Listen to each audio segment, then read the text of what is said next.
Herkese merhabalar, ben Huri. Hurimetek Mutfak'ta kanalıma mutfağıma hoş geldiniz.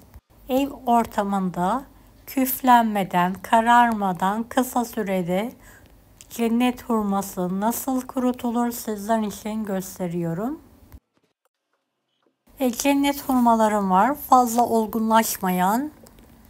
Önceden yıkadım, kabuklarını güzel bir şekilde kuruladım. Daha sonra ince olacak şekilde dilimleri ayırıyorum. Çekirdek çıkarsa çekirdek kısmını ayıralım.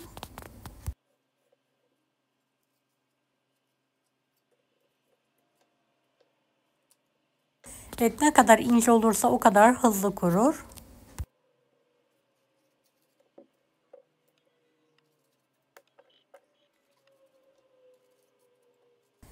Her birini aynı incelikte doğramaya devam ediyorum.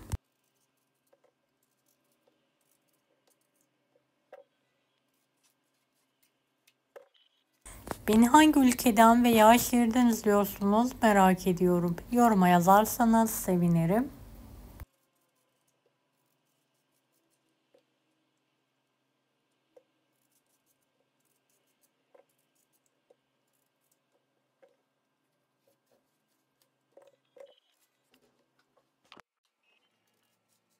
Son hurmamı da hızlı bir şekilde doğruyorum.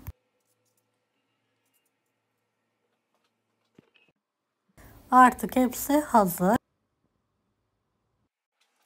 Fırın kağıdını videodaki gibi katlayalım. Katladığımızın tam orta kısmından keselim ve ikiye ayıralım. Cennet hurmaların tek sıra halinde iki fırın kağıt arasına yerleştirelim.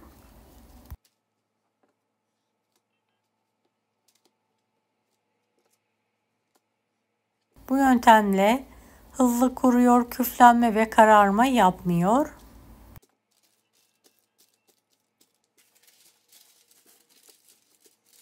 Ev ortamında hızlı bir şekilde kurutabilirsiniz.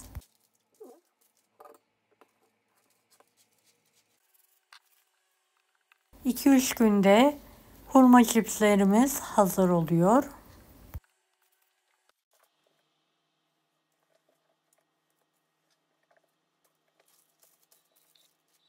Evet, her birini aynı yöntemle kağıt arasına alıyorum.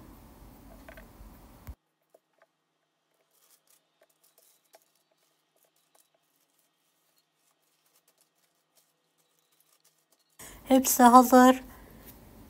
Her birini kalorifer peteğin üzerine alıyorum ve kurumaya bırakıyorum. Evet, 3 gün sonra hurma cipslerim kurudu.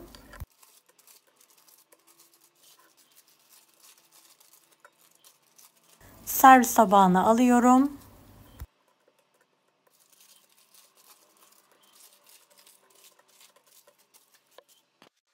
Ne küflenme yaptı ne kararma yaptı. Bu yöntemle sizler de evinizde hurma cipsi kurutabilirsiniz. Hazır almaya son dedirten bu yöntem gerçekten çok pratik ve hızlı. Deneyecek olan herkese şimdiden kolaylıklar dilerim. Allah'a emanet olun. Hoşça kalın.